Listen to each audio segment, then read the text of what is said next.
que he traído para el programa de hoy, ¿no? Vamos a hablar de la Primera Guerra Mundial. Sí, la guerra, por supuesto, en datos certeros, la Argentina ha demostrado, obviamente, sí, su potencia en América Latina, con datos que se interrelacionan con el crecimiento de la Argentina después de, casi sancionarse la Constitución, obviamente. Bueno, gente, vamos a hablar de la Primera Guerra Mundial. La Primera Guerra Mundial, anteriormente llamada la Gran Guerra, fue una confrontación bélica centrada en Europa que empezó el 28 de julio de 1914 y finalizó el 11 de noviembre de 1918, cuando Alemania aceptó las condiciones del armisticio, ¿sí? Del armisticio, bien digo. Bueno, hay fotos, sí, que ilustran la historia, ¿sí?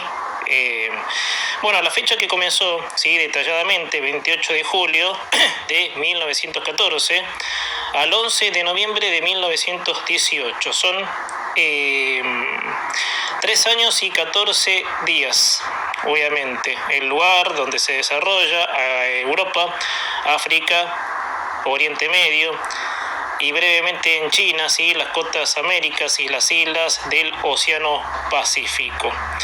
Bueno, hay, digamos, bastante que recorrer en esto, gente, y vamos, por supuesto, a hablar, ¿sí?, de los antecedentes. Obviamente que esto, por supuesto, acaparó la Primera Guerra Mundial. Bueno, recibió el calificativo, ¿sí?, de mundial porque se vieron involucradas todas las grandes potencias industriales y militares de la época, divididas en dos alianzas. Por un lado, la Triple Alianza, formada por las potencias centrales, el Imperio Alemán y Austria, Hungría, Italia, que habían sido miembros de la Triple Alianza junto a Alemania y Austria-Hungría. No se unió, ¿sí?, a las potencias centrales, pues Austria, en contra de los términos pactados, fue la nación agresora que desencadenó el conflicto. Por otro lado, se encontraba la Triple Entente, ¿sí?, formada por el Reino Unido, Francia y el Imperio Ruso. Ambas alianzas sufrieron cambios y fueron varias las naciones que acabarían ingresando en las filas de uno u otro bando según avanzaba la guerra. Italia, el Imperio del Japón y Estados Unidos se unieron a la Triple Entente, mientras el Imperio Otomano y el Reino de Bulgaria se unieron a las potencias centrales.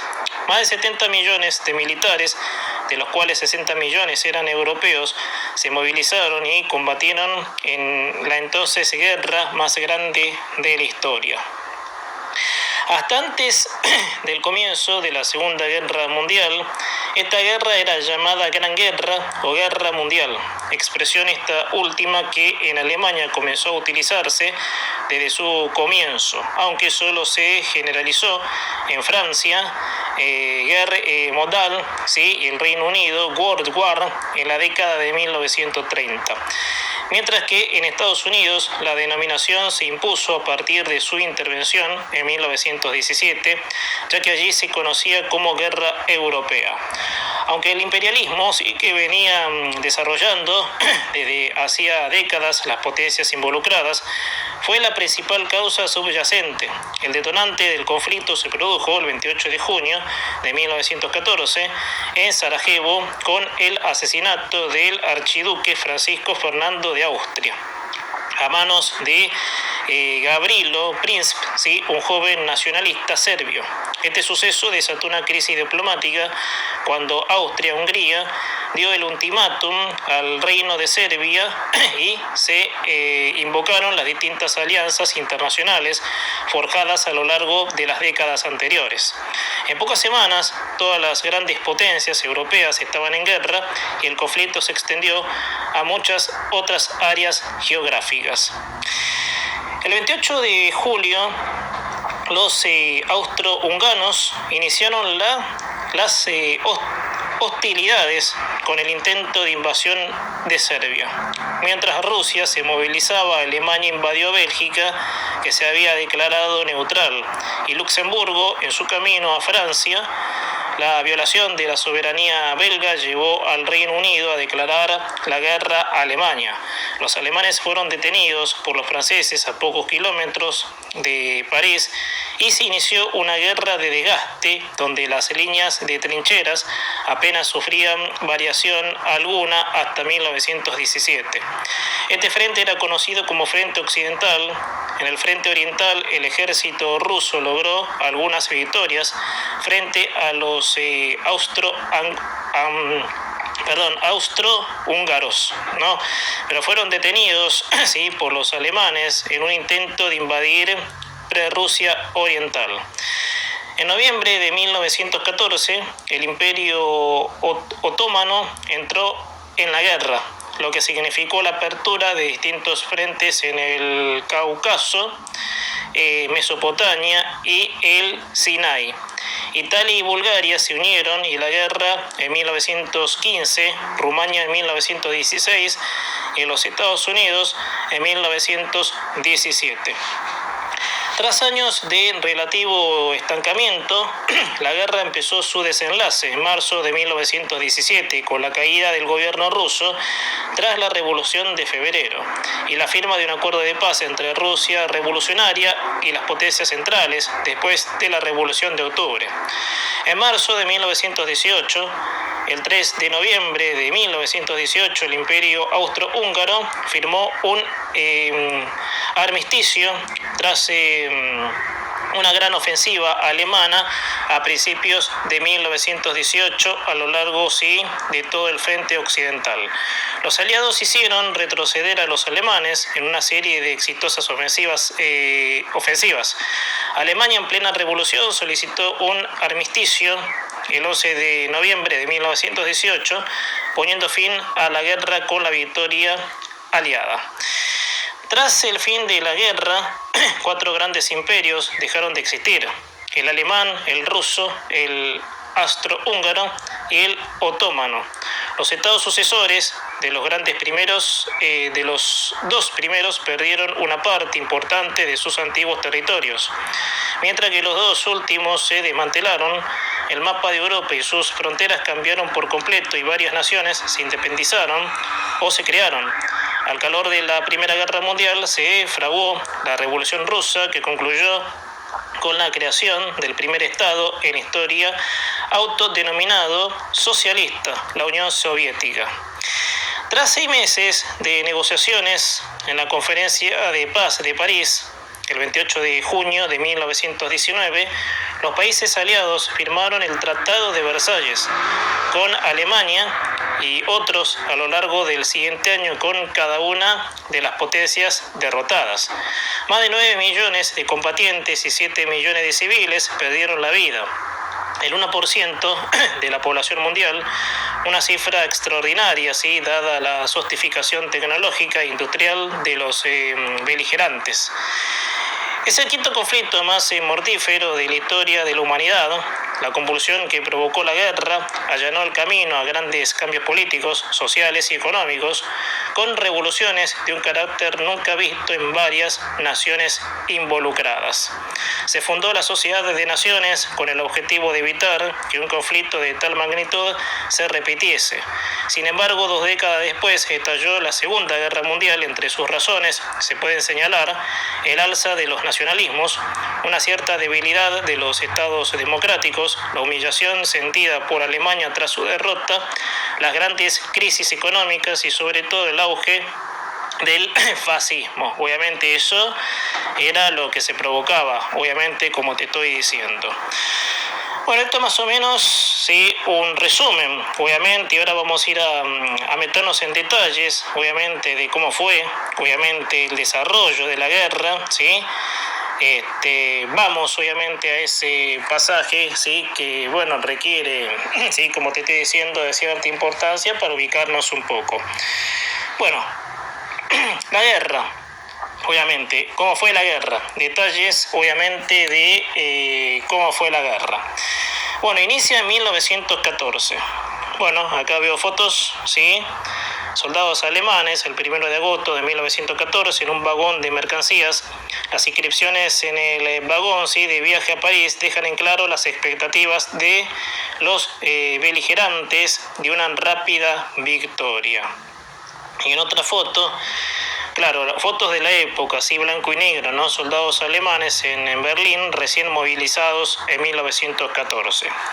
Los países beligerantes creyeron que se trataría de una guerra corta y ambos bandos esperaban conseguir una victoria fácil y demoledora. La monarquía austrohúngara, con la pretensión de engullir a Serbia tras el asesinato del archiduque, hablaba de la guerra como de una misión histórica. El romanticismo de tintes nacionalistas con el que se trató el inicio del conflicto se había dejado intuir en algunas afirmaciones previas a la guerra. El general alemán Helmut Moltke escribió que la guerra es uno de los medios de que se vale Dios para el progreso. Y otro general alemán, von Bergiardi, habló de la guerra como si una necesidad biológica se tratara.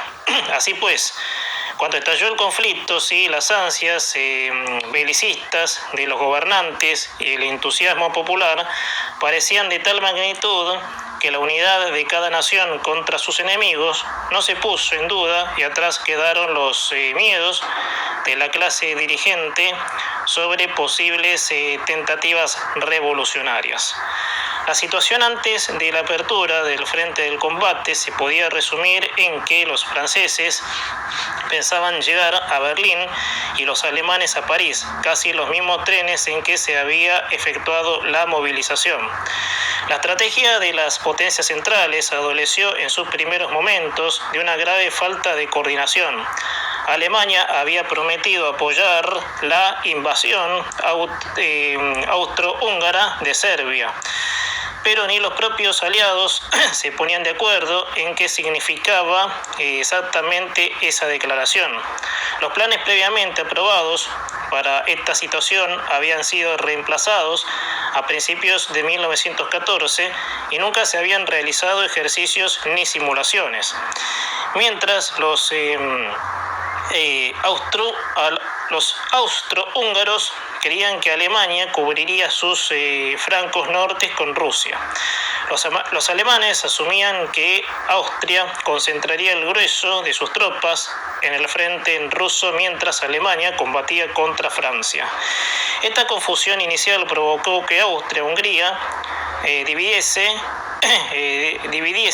finalmente sus fuerzas entre los frentes ruso y serbio. Si bien los principales esfuerzos de los beligerantes se concentraron en los frentes occidental y oriental, la guerra se libró con mayor o menor intensidad en distintas partes del globo.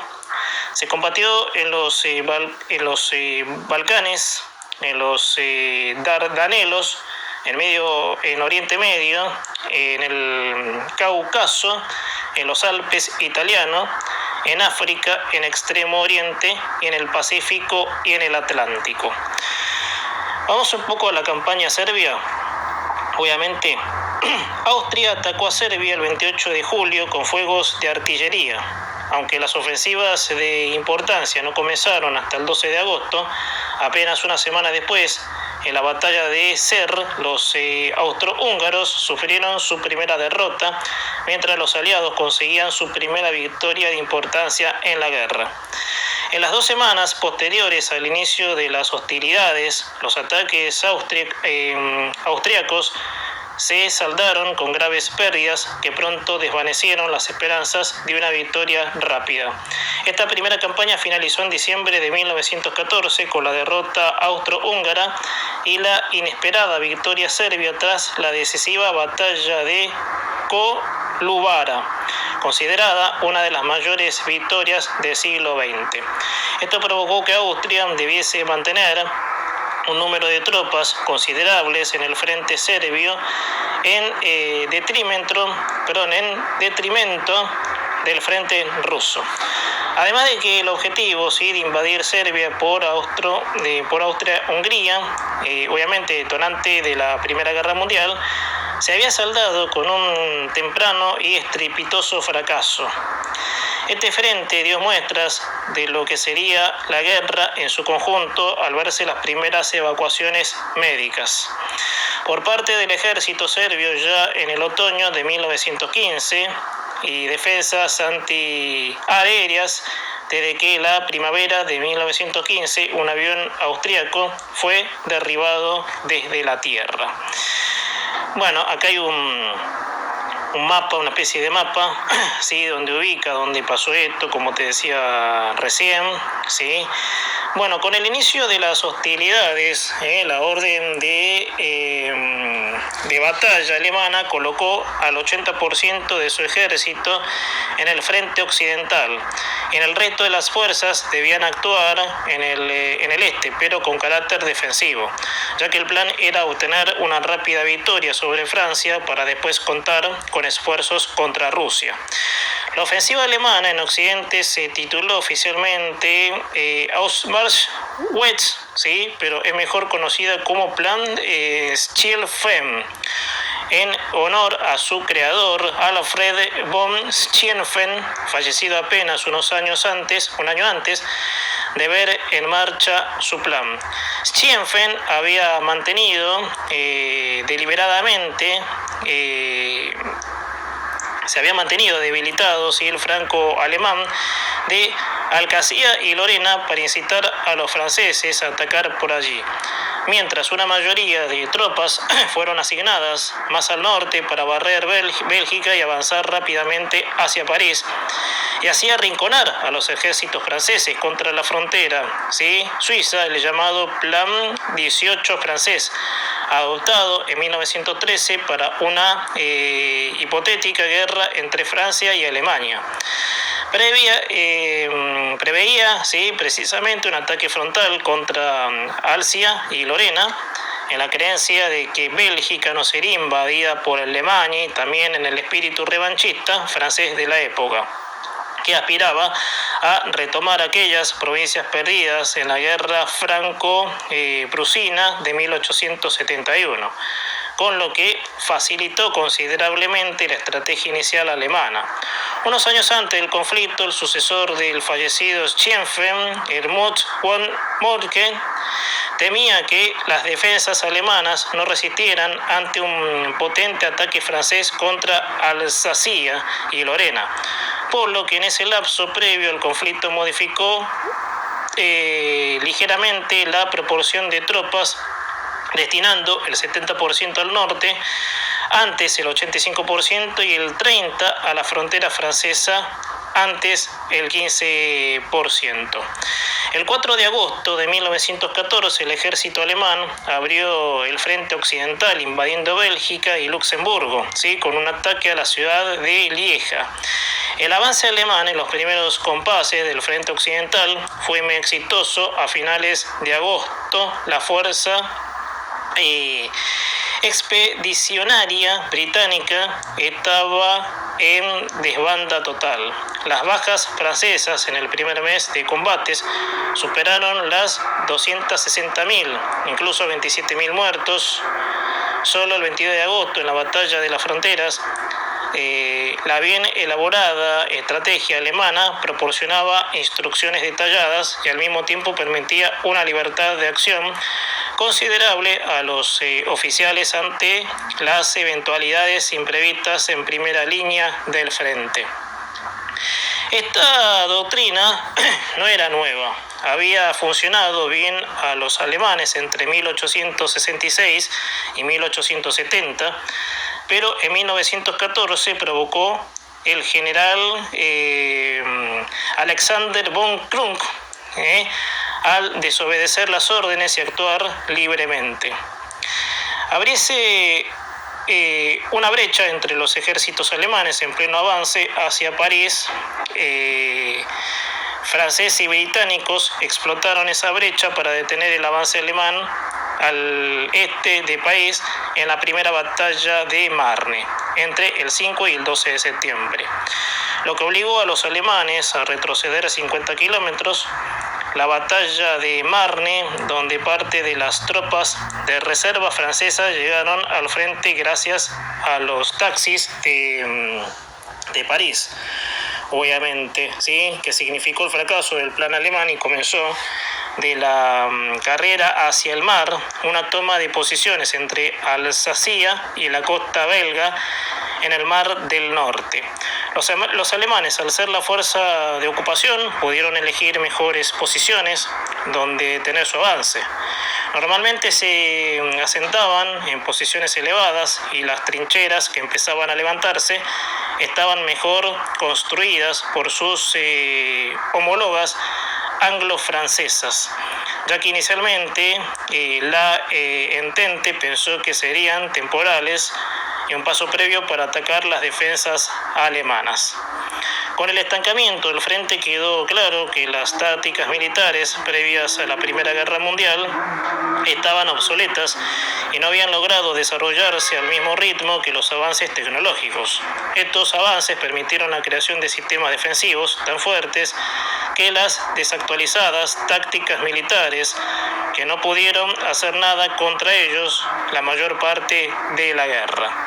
El alambre de púas fue un obstáculo de envergadura para los avances masivos de infantería, mientras que la artillería, mucho más letal, sí, que en la década de 1870, junto con las ametralladoras, hicieron casi imposible el despliegue de la infantería en campo abierto. Los comandantes de ambos bandos no lograron desarrollar tácticas que pudiesen romper las posiciones enemigas sin que ello dejara un reguero de bajas.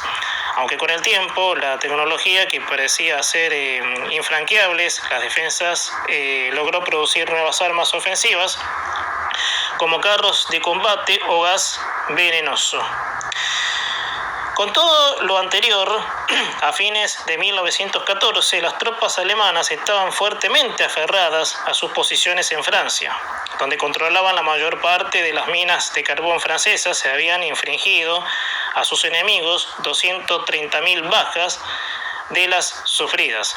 Sin embargo, Alemania había fracasado en su objetivo de evitar una guerra indefinida y en dos frentes, lo que equivalía a una derrota estratégica. El príncipe Guillermo de Prusia le comentó entonces a un periodista estadounidense: hemos perdido la guerra, continuará por mucho tiempo, pero ya la hemos perdido. Bueno, ahí por supuesto habla de todo lo que significó todo eso, ¿no? Obviamente. Bueno, vamos a ir en un breve pasaje a 1911, ¿sí? ¿Qué pasaba, sí, en esa época, que eran 3 años antes de la guerra? Bueno, en 1911 la ATACAV rusa acordó con los franceses atacar a Alemania en una quincena tras el inicio de la movilización y realizar una inversión simultánea de la Galicia austriaca de la Prusia Oriental. Un acuerdo falto de realismo que dejó ver sus carencias cuando el 17 de agosto de 1914 los dos ejércitos rusos que invadieron casi por sorpresa Prusia Oriental lo hicieron sin muchos de sus necesarios elementos de apoyo. El segundo ejército ruso fue aniquilado por los alemanes en apenas unos días en la batalla de Tannberg.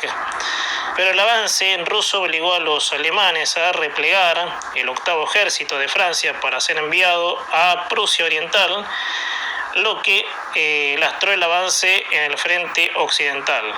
En el sur, los rusos lograron internarse en Galicia, lo que obligó a los austríacos a destinar tropas adicionales, dando un respiro a los serbios en el frente balcánico.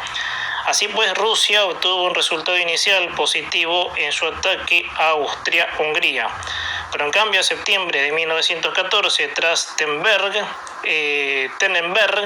y los lagos masurianos, Hindenburg y Ludendorff ya habían expulsado las fuerzas rusas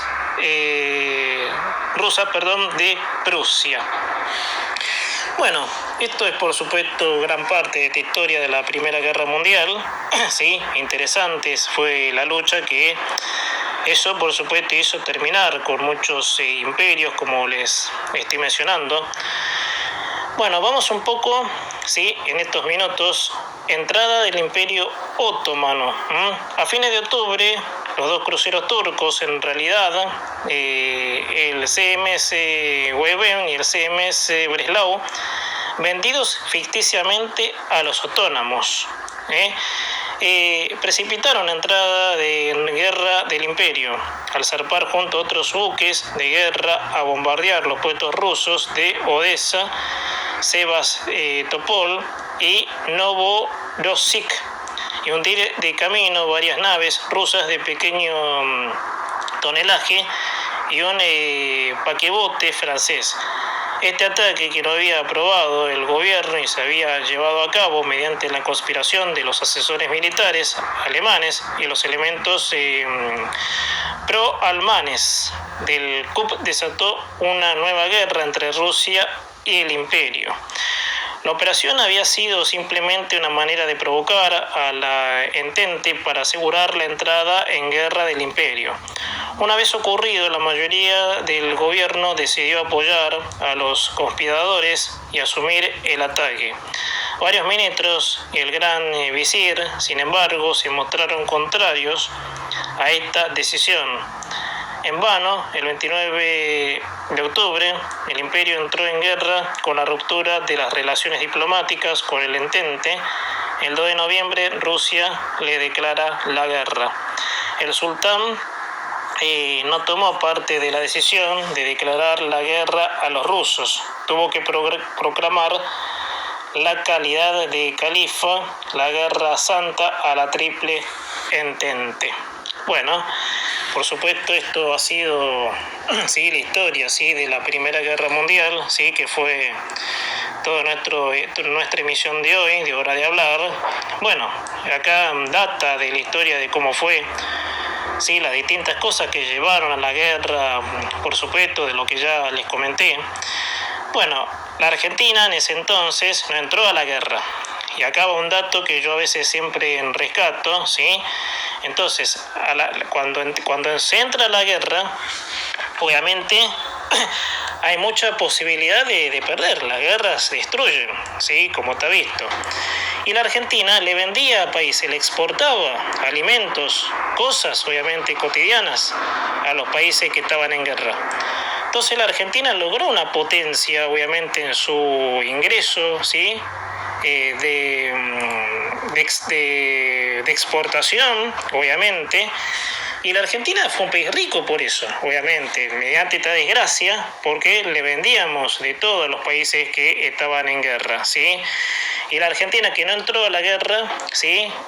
Por supuesto, se ha considerado, por supuesto, potencia en su éxito económico por las grandes ventas que le hacíamos, por supuesto, a los países, obviamente, que estaban padeciendo la guerra. Espero que les haya gustado, gente. Hasta aquí Hora de Hablar. Les mando un abrazo para todos y el próximo viernes nos encontramos.